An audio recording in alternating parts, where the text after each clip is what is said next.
We knew going into Donald Trump's presidency that his mass deportation agenda would be central to his entire plan. Whenever things would go astray, Donald Trump always had his vile rhetoric, his fear-mongering about immigrants to lean on. And for too long, Democrats allowed him to get away with it. We were too afraid to combat the rhetoric around immigration, too afraid to push back on Donald Trump's plans, fearing that it was unpopular to do so, when in reality, Donald Trump's plans are unpopular. We just have to make that case to voters, which is exactly what Jasmine Crockett was doing on MSNBC. But not just that, in new legislation that Democrats are pushing forward. And I want to get into all of that. But before we do, if I could quickly ask you to leave a like on this video. And if you haven't already and you enjoy our channel, to hit that subscribe button. It goes a long way and it really does mean a lot to me. Now let's get into Jasmine Crockett.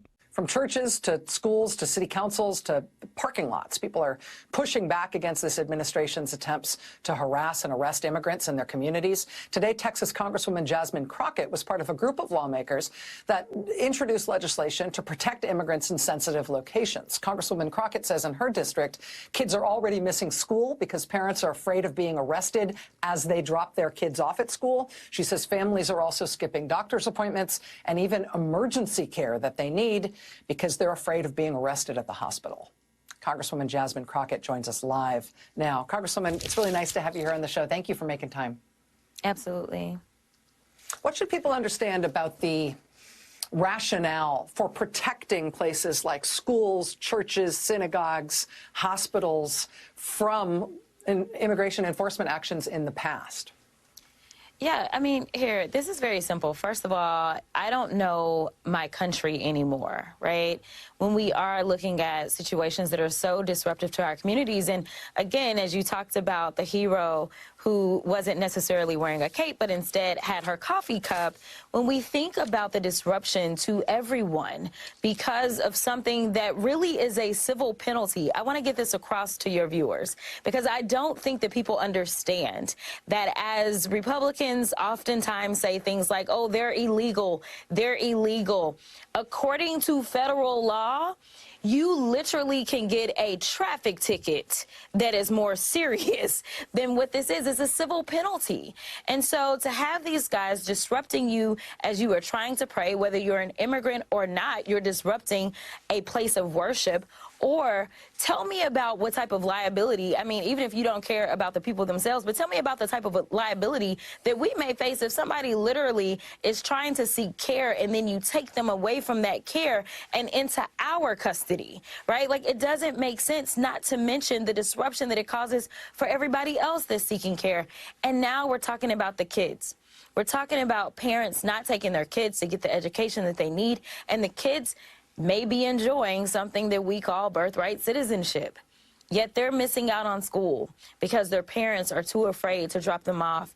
And the final point that I'll say is I want people to understand that undocumented folk in this country contribute approximately $100 billion in taxes, and they pay into Social Security that they can't pull down on. So you tell me how any of this makes sense, because the estimation is that it would cost us approximately $200 billion in the first year to try to effectuate this. And we know the Republicans are proposing that ICE be given approximately $350 billion.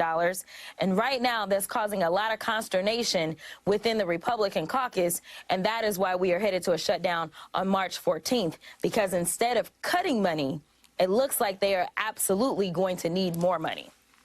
Let me ask you also about the impact, as a representative from Texas who's been right in the middle of the culture war over this, but also who represents a very diverse district. It strikes me also that with some of these changes, not just saying we're going to go after people wholesale, and not just making it into a big propaganda spectacle and inviting celebrities and, you know, hand-picked media to go along to make it look like an episode of Cops. But in addition to that, by going after, saying we want to go after people in schools and in places of worship and in healthcare facilities, the cruelty there and the impact there is to really isolate immigrant families or families that have mixed status so that they can't participate in the fabric of culture the way they do right now, and in the basic fabric of services that we all avail ourselves of, so that they are more isolated, so they are more afraid, so they don't feel supported by their fellow Americans and the other people who live among them. I wonder if you think that is the aim, and if so, if there are other things that Americans who are not in immigrant families, people who do not face these same kind of threats, if what they can do to kind of bridge that distance. Yeah, you know what? I think it's that, but I think it's even deeper than that. What we've seen out of this administration is nothing but chaos and confusion. That is how they, quote unquote, lead, right? And so here's the deal. Whether it's legal or whether it's not legal, it has the same effect, right? So he decides, you know what, I'm going to make a big spectacle out of getting rid of this executive order.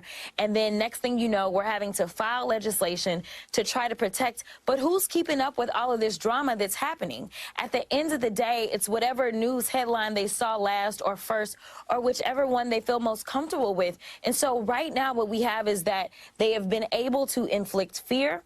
This is why you brought up Texas, and this is going to impact Texas a ton, as well as the rest of the country. But even when we start to think about the farms that we have in Texas, or we think about the fact that he even tried to do his little tariff war with Mexico. Mexico and Texas, we share a very special relationship for a lot of different reasons. But one is because they are our biggest trade partner as well. So now we've got all of these farmers that are saying, hey, my farm workers are not showing up. It's not just the schools, the hospitals, and the religious institutions. It's actually everywhere. They are afraid to go to work, and that's only ending up causing more issues for us as Americans. And that's what I need people to understand. This isn't a matter of, oh, well, that's over there. This impacts all of us because, again, we are a country of immigrants. And the fact that we have so many people that either don't know our history or want to ignore our history, or, as we know, this administration, especially in Black History Month, they want to delete our history. The reality is that immigrants have always been what made this country great, not this white supremacy agenda, which is what we are dealing with. And this is what they are doing. They are instilling fear, whether you are Black, whether you are brown, whether you are someone who just wasn't born here. It's kind of like the birthright citizenship. That is something that we find in our Constitution. And he decided, he probably knew that with the stroke of a pen, he couldn't do anything about it. But guess what? He caused confusion and he caused angst. And that is what we're going to see more of. Texas Congresswoman Jasmine Crockett, anytime you want to come on this show, you just send up a little bat signal, and we will make space for you. I'd love to have you back here anytime you want to talk about what's going on in Washington, anytime you want to talk about what's going on in your district. I really appreciate your time tonight. Thanks so much. Donald Trump is trying to single-handedly destroy communities, make the safe places people come to gather and feel connected, places that they are concerned.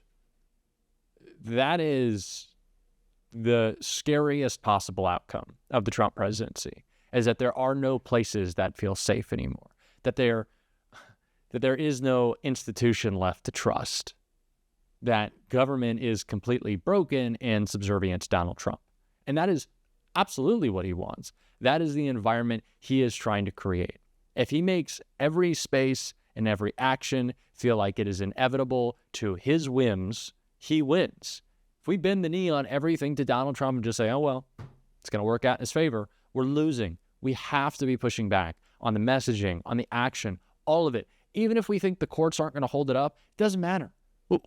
Take every lawsuit, push back all the time. It's what we have to be doing. It's a fight we need to be bringing. And it's some of that fight that we saw from AOC right here. If someone wants to point a finger and accuse someone of shoplifting, they will be rounded up and put into a private detention camp and sent out for deportation without a day in court, without a moment to assert their right and without a moment to assert the privilege of innocent until proven guilty. Without being found guilty of a crime, they will be rounded up. That is what is inside this bill, a fundamental suspension of a core American value. And that is why I rise to oppose it. If you're a dreamer, all someone has to do is point a finger and you will be rounded up.